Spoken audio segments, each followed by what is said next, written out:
Hello, and welcome to Day 3 of Business English 2.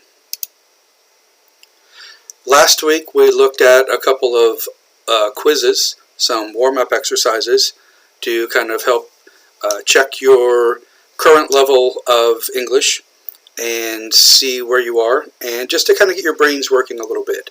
First, we looked at the one from PlayBuzz here called Do You Actually Know English? And we went through that one. And then you had an assignment to do the one called Can You Fix 10 Common Grammar Mistakes? And I gave you those questions at the end of class last week, so let's take a look at those today. Number 1, for each question in this quiz, choose the correct version of the sentence. So on all of these there are 6 different choices, and you have to choose the correct one. So the original one here says, she gave the gift to my brother and I. Or, she gave the gift to I and my brother.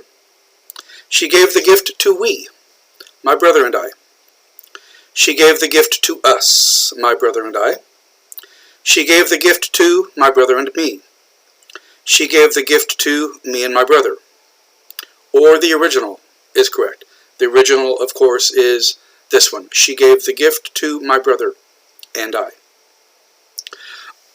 Now, when you look at something like this, where you've got she gave the gift to, and all of these start with those same words.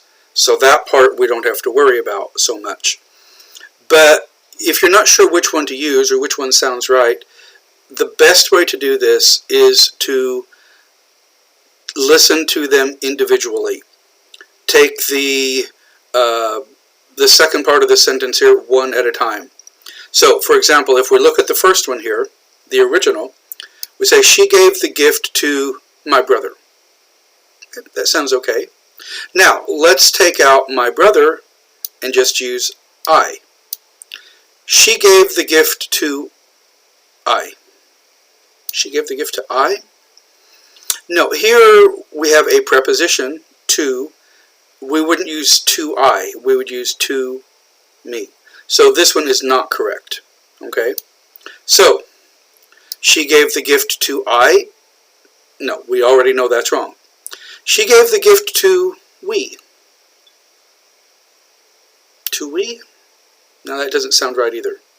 She gave the gift to us, my brother and I. Sounds better. What about this one, though? She gave the gift to my brother and me. She gave the gift to my brother. Sounds okay. She gave the gift to me. That also sounds correct. So that one sounds pretty good. Let's keep going, though. What about this one? She gave the gift to me and my brother. She gave the gift to me. She gave the gift to my brother. Well, that one also sounds right. So in this case, actually, both of those are correct. Now, what's the difference here? Basically, they're the same thing. You might use one or the other if you want to sort of emphasize something. If you want to maybe emphasize here that, if you want to emphasize that she gave it to my brother and me. If you want to sort of emphasize your brother, or here if you want to put you first, or if I want to put myself first, she gave the gift to me and my brother. So it's a little bit of emphasis maybe on whichever one is first, but they have the same meaning. And of course we already saw that the original was incorrect. Okay? Right, number 2. Then we played chess. She is better than most people. Or, then we played chess. She is better than most people. Then we played chess. She is better than most people. Then we played chess. She is better than most people. Then we played chess. She is best than most people. Then we played chess. She is best than most people. or the original is correct. Okay, so here we're looking at two different words, then and than. The word then, T-H-E-N, then is used to show progress of time, or sequence, or order of events. Okay, first we did this, then we did this. First I took a shower, then I brushed my teeth. Then. Than, T-H-A-N, is used for comparison. Even in informal communication, even in text messages, Facebook posts, it should always be used for comparison. I would rather eat pizza than fried chicken. Okay, comparison. All right, so let's go back and look at this question again. Then we played chess, sequence of events. She is better than most people. Here we're comparing, so then does not work. Then we played chess. No, not then. This is not a comparison. First we did something else. First we ate dinner. Then we played chess. Okay, so that doesn't work. Then we played chess. Again, that is incorrect. Then we played chess. So we did something else first. Then we played chess. She is better than most people. So here we have a comparison. She's better than most people. Now let's look at the others still. Then we played chess. She is best than most people. Here we're comparing two things. Her and most people. You cannot be best than most people, but you can be better than most people. So best does not work here. Or then we played chess. Again, this is not a comparison, so that does not work. So this one is correct. Then we played chess. She is better than most people. She's not the best. There are some people that are better than her, but she is better than most people. If she was better than everybody, then she would be the best. The best. There's only one best. Okay. Number 3, this recipe's good for beginning chefs. This recipe's well for beginning chefs. This recipe's good for beginning chefs. These recipes good for beginning chefs. Or this recipe's well for beginning chefs. These recipes good for beginning chefs, or the original. So, the original, this recipe's good for beginning chefs. Now recipes, that means more than one. That's plural. Plural means more than one. We compare that to singular. Singular just means one. Okay? So, but this means only one thing. Okay? So this recipes, that doesn't make sense. Okay? If you want to use recipes, plural, you'd have to say these recipes are good. Okay? So this one is not correct. Now, what about this one? This recipes, again, that still doesn't work. Well for beginning chefs, and well also does not sound correct. What about this one? This recipe's good for beginning chefs. Now this has an apostrophe S.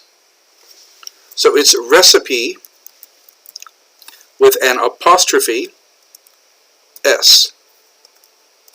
Remember that punctuation mark is called an apostrophe. Okay, say that. Apostrophe between the E and the S. It looks like a comma. It's got a little curve to it, but it's up in the air. Okay? So, this recipe is good for beginning chefs. What does that mean? This recipe is. So this means recipe is. This recipe is good for beginning chefs. That sounds pretty good. Let's look at the others. These recipes. So, like we talked about here, if we wanted this to be plural, these recipes, if we want it to be plural, we would take out the apostrophe like this one. Okay? So, we have plural and singular. That doesn't work. And still, even if we said these recipes, like this one, if we said these recipes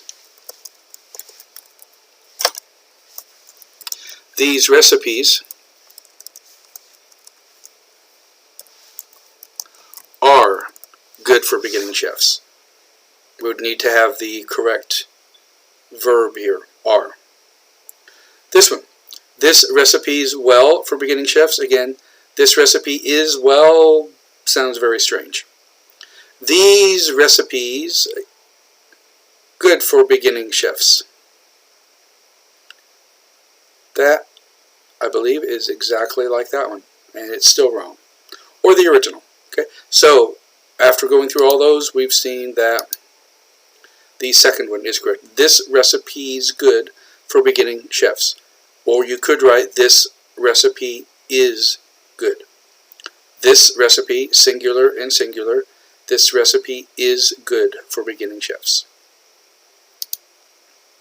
Number 4, it's raining cats and dogs. Or, it's raining cats and dogs. It's raining cats and dogs. It's raining cats and dogs. It's raining cats and dogs. It's raining cats and dogs, or the original. So we've got several different variations here, and we've got a few different things to look at. So, ITS apostrophe, what does that mean? Well, we can have IT apostrophe S, which means it is. It is. And do you remember what we call this?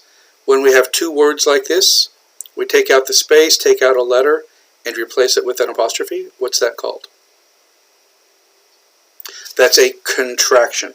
We're contracting it, kind of squeezing it together. Okay? So that's the contraction, it is, or the contraction for it is. Okay? What about it's, just I-T-S?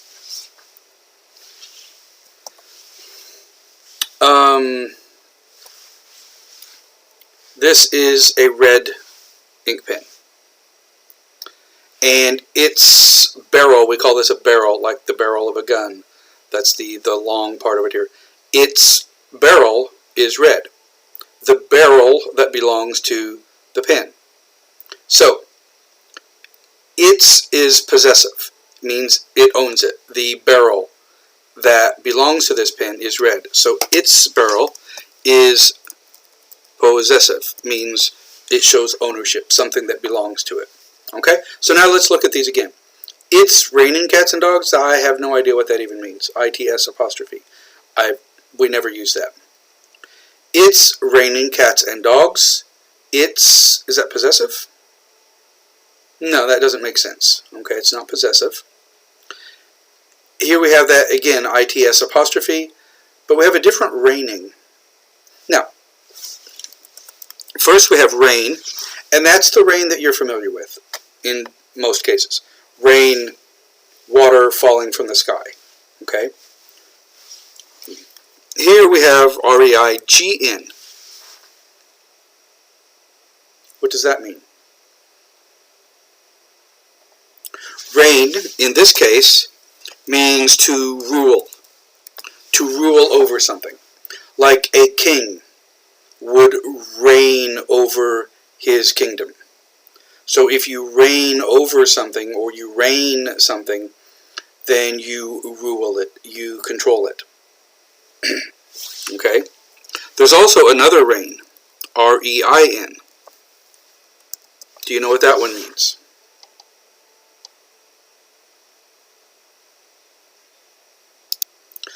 Have you ever ridden a horse? How do you control a horse? It doesn't have a steering wheel like a car. How do you control it? How do you make it turn or stop? You pull back on those leather straps. Through its mouth, the horse has what's called a bit, B-I-T, a piece of metal, and then there's like leather straps that go around its head. And then you hold on to those leather straps, like a belt, kind of. And you pull those to one side or the other to make the horse turn. When you want it to stop, you pull back. That's how you control it. those leather straps, those belts, are called reins. So to rein something here, or if you rein something in, then you control it. So the reins on the horse, those are the straps. If something is out of control, say spending or behavior, and you want to rein it in, you want to control it, you want to tighten the control on it. So governments might try to rein in spending, or companies will try to rein in waste, or again spending, to reduce their costs. There's another place you're going to see that spelling, reindeer. Reindeer. Are you familiar with reindeer? There's one very famous one. Rudolph.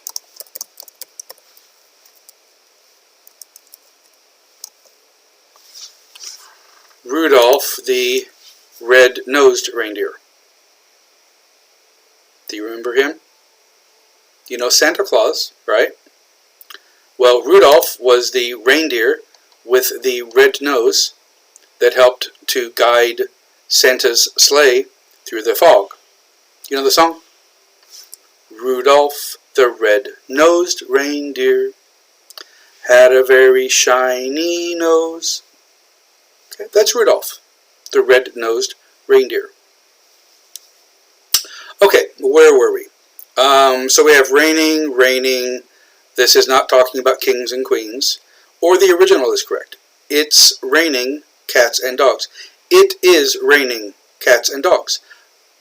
That is the correct one. Now, what does that mean, though?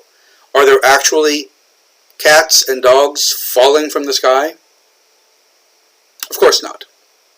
What it means, the expression, it's raining cats and dogs, means it's raining very hard. There's a downpour. Very heavy rain. It's raining cats and dogs out there. It's raining really, really hard. Now, what about this one? A little comic here. It's raining cats and dogs. This looks almost the same, but let me go back. It's raining cats and dogs. There's no comma here. But on the next slide, it's raining cats and dogs. So here the girl is talking to the cats and the dogs and telling them that it is raining. It's raining cats and dogs. Of course, they would know that because they're outside and they're getting wet. Now, when it rains and there's a low spot in a street or a sidewalk or just in the dirt in a field, you get these little areas of water where the water doesn't drain off, it doesn't run away. What's this called? Kids love them. They love to jump in them. Or you can have a very simple one. If you spill some water or some coffee on the table or on the floor, you have a puddle. A puddle. P-U-D-D-L-E. You can have a puddle of water, a puddle of coffee, a puddle of any kind of liquid.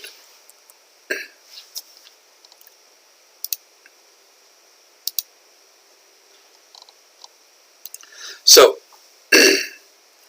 children love to jump in puddles and splash. Okay, now, what is this? This type of dog is called a poodle. A poodle. Now, you'll notice that puddle and poodle are similar words. They're not homonyms. They're not exactly the same. Like rain, and rain, those are homonyms. Remember homonyms? We talked about those last time. Homonyms have the same pronunciation. Okay? Rain, rain, rain. Those are homonyms. Puddle and poodle, they're similar, but they're not quite the same. Now, children, of course, love to jump in puddles. But puddles and poodles sound very similar. So if it's raining really hard, if it's raining cats and dogs, then you might have a poodle on the ground here. If it's raining actual cats and dogs. So there's a little joke, a little play on words. It was raining cats and dogs. I almost stepped in a poodle. It's a little joke. It's what we call that's a play on words type of humor. This one is called a pun, where you use words that have a similar sound, but you use it in a different way. Man, it was raining cats and dogs out there. I almost stepped in a poodle. Okay, try that sometime. See how it works. Your first joke for the class.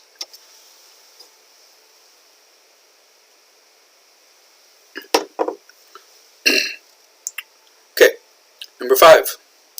They have fewer people, but also fewer inventory. We're talking about people and inventory here, supplies, okay? And do we want to use fewer, or here they use less? They have less people but also less inventory. Or they have less people but fewer inventory, or fewer people but less inventory, or less people but less inventory.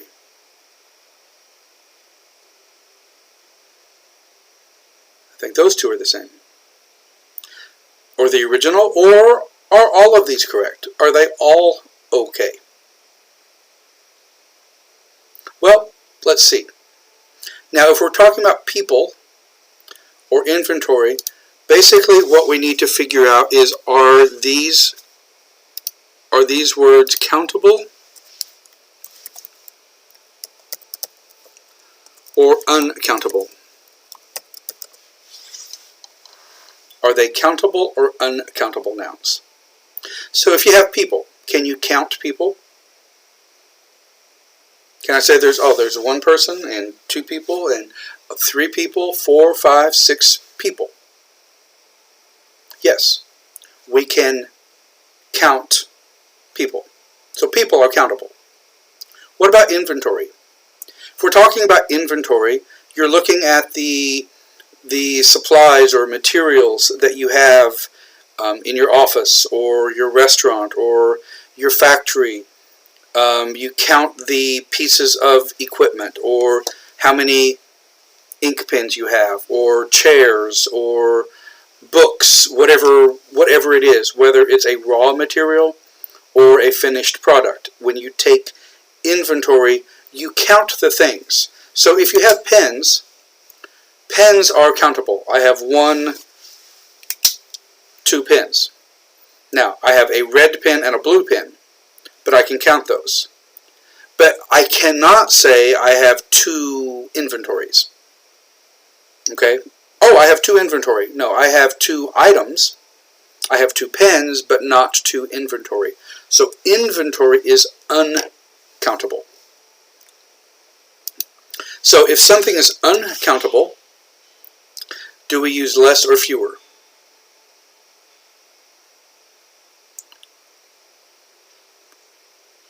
If there are 5 people here and 10 people here, are there less people or fewer people?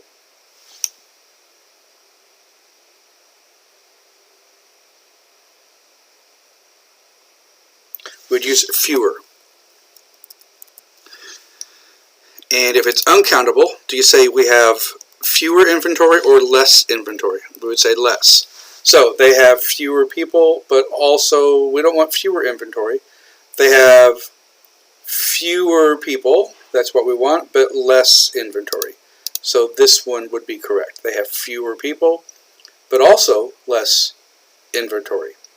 Where you're going to see this word used a lot these days is in relation to medical supplies. the inventory of things like masks and gloves and protective gowns for hospital workers and respirators, ventilators for patients. They'll be looking very, very closely at inventory at hospitals and national inventories, national stockpiles. A stockpile where a government or a military will build up supplies to have them ready in case there's some sort of emergency or need for those things. And right now, hospitals' stockpiles of gloves and masks is very, very low. And even government and military stockpiles, they are realizing, are not big enough for this coronavirus outbreak. So that's actually a huge problem right now. Okay, number 6. The effects of the storm didn't affect our study.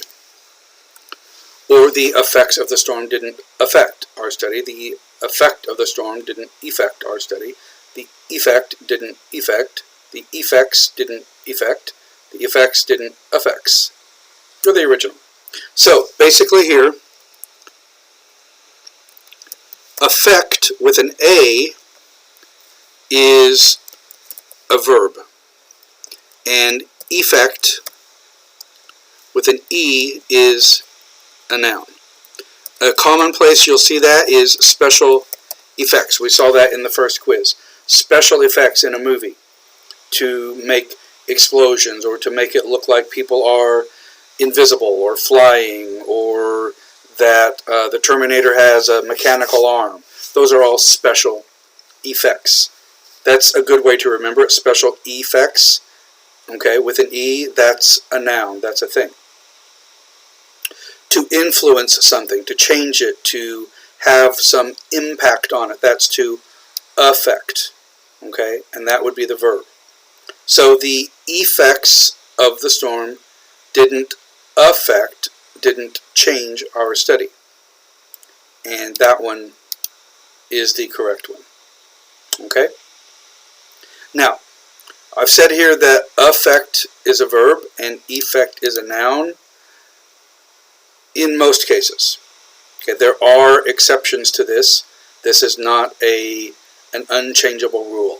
So, but in the majority of cases, affect is a verb, effect is a noun, with exceptions. Okay, that's not always true.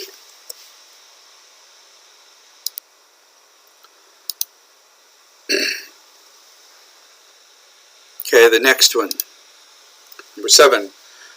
They're happy with their dog, which is over there. And all of these have the same phrasing. They're happy with their dog, which is over there. They're happy with their dog, which is over there. They're happy with their dog, which is over there. They're happy with their dog, which is over there. They're happy with their dog, which is over there. So these all sound the same because there, and there are homonyms. They all sound the same. And these words are often confused. Even native speakers often write the wrong word. So this is one you want to be very, very careful with. Okay? Pardon me, my phone is ringing. I apologize for the interruption. My phone was ringing. There are 3 words that are often confused because they're said the same way. But remember, their spellings are different. There are 3 words. T-H-E-R-E can be used to indicate existence. There are. Something is. Something exists. Or there can mean location. Place. Not here, but there. Here and there. Okay? There are 3 words that are often confused because they're said the same way. They're said the same way, They', again, is a contraction for they are. They are said the same way, but remember, Their spellings are different. Their, T-H, their spellings, this is possessive. The spellings of those words, the spellings of them, the spellings that belong to them. That's why it's possessive. Their spellings are different. Okay? So,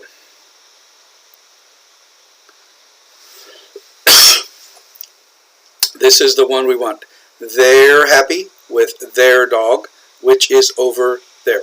They are happy with their dog, the dog that belongs to them. They have possession or ownership, belonging, okay, possessive or ownership, belongs to somebody. Okay. They're happy with their dog, which is over there. It's not here, it's over there. Okay? Alright. Number 8. You're going to regret giving him your number. So you're at a bar, you're at a club, and you give some guy your phone number. You're going to regret. You're going to wish you had not done that. You're going to regret giving him your number. Now, Y-O-U-R, that is also possessive. If something belongs to you, it is your book, your pen. So your is possessive. Y-O-U apostrophe R-E is the contraction, again, for you are. So you're going to regret, you're possessive, going to regret, that doesn't work. You are going to regret giving he your number. Did you give he your number? No. You're going to regret giving him your number. Or that doesn't work again. You going to regret. No, we need a verb. You are going. So the one that is correct is the third one here. You're going to regret giving him your number.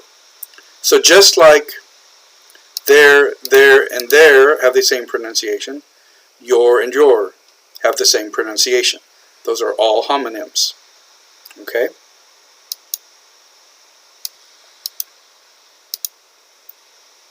Number 9, I will lay down after I lay the baby in her crib.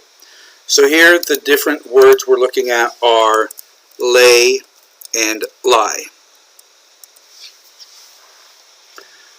Now, lie obviously can be to tell a lie, to not tell the truth, to be dishonest. Okay, but here we're talking about bed or a crib. Okay, the easiest way to remember this is lie is like what we do when we go to bed. We lie down. Lay means that something is happening to something. So you can lay a book on the desk. You lay it down. You place it there. Okay? So, I will lay down. No. I will lie down after I lay the baby in her crib. After I put the baby in her crib. Okay? So this one is correct. Here we have, I will lie down after I lie. Lie down is correct. After I lie the baby? No. The baby will lie down, but I will lay the baby. I will lay down. This is a very common mistake. Lie and lay are very complicated, especially when you get into past tense and things. They're very confusing. Okay, I try not to use them because they're so confusing. Okay, but this is incorrect. Or I will lay down, again, should be lie. Or I will lie down after I lied the baby, again, that's incorrect. Okay, so this one works. And number 10, I don't get no respect. This is a famous comedian, and he would always say, I don't get no respect. That was the line he said. Is the grammar correct? Or should we say, I don't not get no respect? Don't not get no? That's really confusing. That's a triple negative. Or I do not get no respect. I do not get no respect. We have a double negative. I don't receive no respect. Don't and no. Double negative. We try to avoid that. I do get any respect. Some people will use this. I'll say, oh, I do get any. Or I have had any. Here we would say some. I do get some respect. Some. S-O-M-E. Some respect. I do get some respect. Or, I did not get no respect. I did not get no respect. Does that mean that you did get some respect? Or, the last one, I don't get any respect. I don't get any respect is the correct version of this. Okay, so again, go back and review these if you need to. Now, if you got all of those correct, then the quiz would have said you got grammar guru, 10 out of 10. Excellent. You know the English language inside and out. You know it very thoroughly. You know it very completely. Good for you. Okay? What's a grammar guru? What does that mean? Well, a guru, in Hinduism, in the Hindu religion, they give religious instruction. They're a leader, a teacher. Okay? An intellectual or spiritual guide or leader. But here, we're not talking about Hinduism here. We're just talking about grammar. So, a guru can be any person who counsels or advises. They give counsel or advice. A mentor, a teacher. The elder senator was her political guru. So you can have a guru in politics, teaching them how to talk to people, how to win elections, how to solve problems. Or a leader in a particular field, the city's cultural gurus. So it's used in that way. Here's another definition. Again, a personal religious teacher in Hinduism. Let's look at down here. One who is an acknowledged leader or chief proponent. So they're talking about a guru of the movement, like a political movement or a social movement of some sort. Or simply a person with knowledge or expertise. And this is a very common usage of it. The example here is a computer guru. When you have computer problems, your computer isn't working, what do? Do you have maybe a friend who's kind of a computer geek, computer expert? They know how to fix it, or they know how to solve problems, they know how to do things. Maybe they are a computer guru, sort of your computer expert. Okay, that's a very common usage of it. A computer guru. Here's an article. Says U.S. investment guru Warren Buffett buys $12 billion US in stock since Trump election. Okay, and this was a few years ago. This is an older article. But I just wanted to point out the title here. U.S. investment guru. Warren Buffett. He's a good investor. He's very successful, very rich. He would be considered an investment guru. So if you wanted to invest in some stocks, he would be a good person to talk to because he's an expert. He's very knowledgeable. He could help you. Okay. The last thing for today is I want to talk about your journal assignments, your writing assignments. Now, I mentioned last week when I talked about the grading that you would be doing journal entries, and those are going to be worth 10% of your final grade. Okay? To receive that 10%, you need to write 10 journal entries. That means that each journal entry that you write is worth 1% of your final grade. 10 times 1, of course, is 10%. Okay? Now, this is a pretty simple assignment. It's not difficult. It will take a little bit of time. Okay? But it's not meant to be a difficult assignment. The purpose of writing in journals is to give you a safe, low-stress place to write without worrying so much about having perfect grammar or spelling or capitalization or punctuation.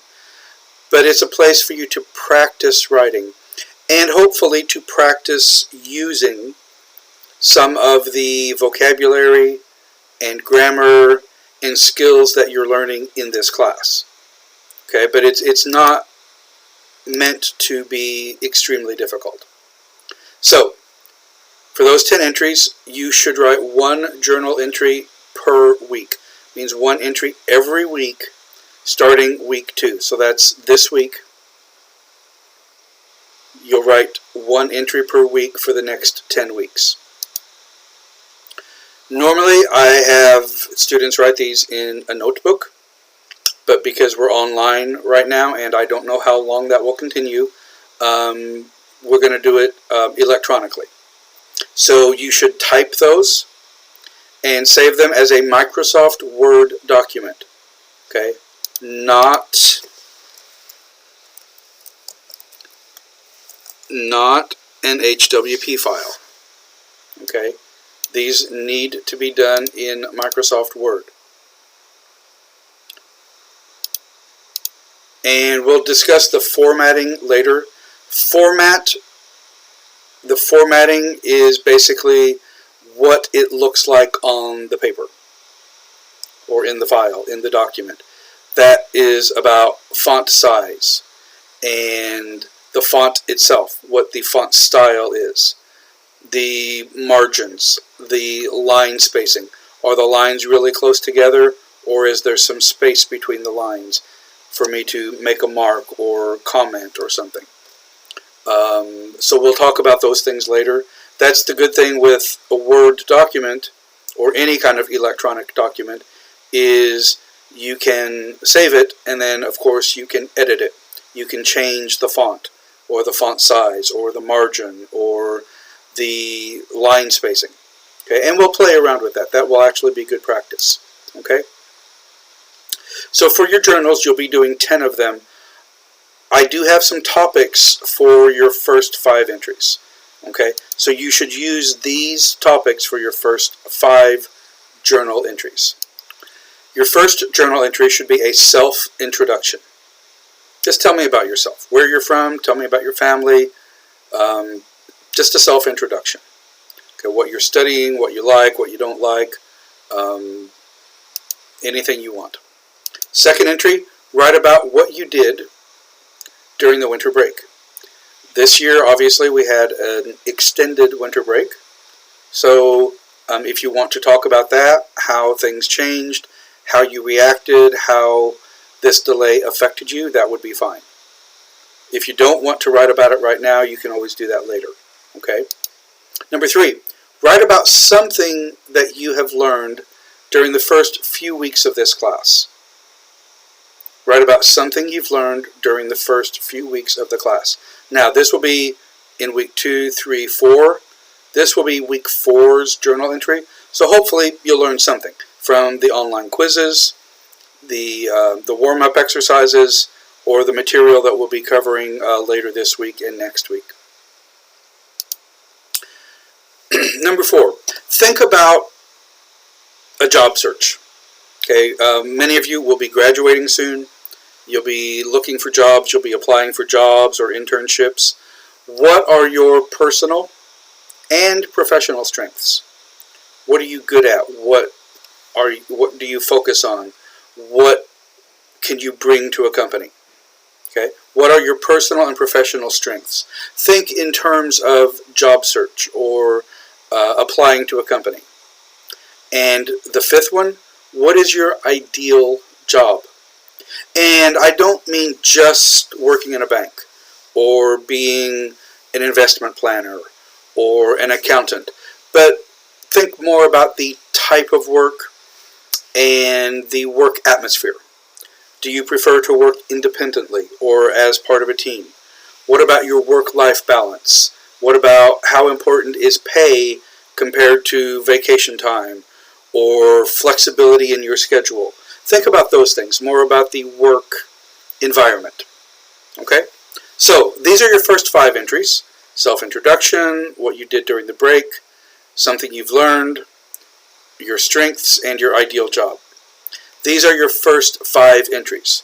When you finish these 5 entries, I will collect your journals so I can read them. Okay? And depending on whether we're online or having face-to-face classes will determine whether I want your Word file or be a hard copy. A hard copy, what's a hard copy? If I want a hard copy of your journal, that means I want a paper copy. It's on, paper is actual physical material. Okay, it's not just an electronic copy, but a hard copy would be printed on paper. Okay? After, so this will be around week 6, I will collect these, all right? And then you will finish the other 5 over the next 5 weeks after that.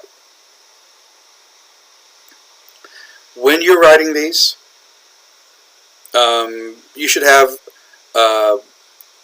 try to use correct grammar, spelling, punctuation, capitalization, but they don't have to be perfect, okay? The main thing I'm looking for is that you're practicing English, just that you're using it. The grade on these, the score, is based on whether you did it or not. Okay? These should be written in your own words. Don't copy and paste from somewhere else. Don't copy some journal from a Naver Cafe.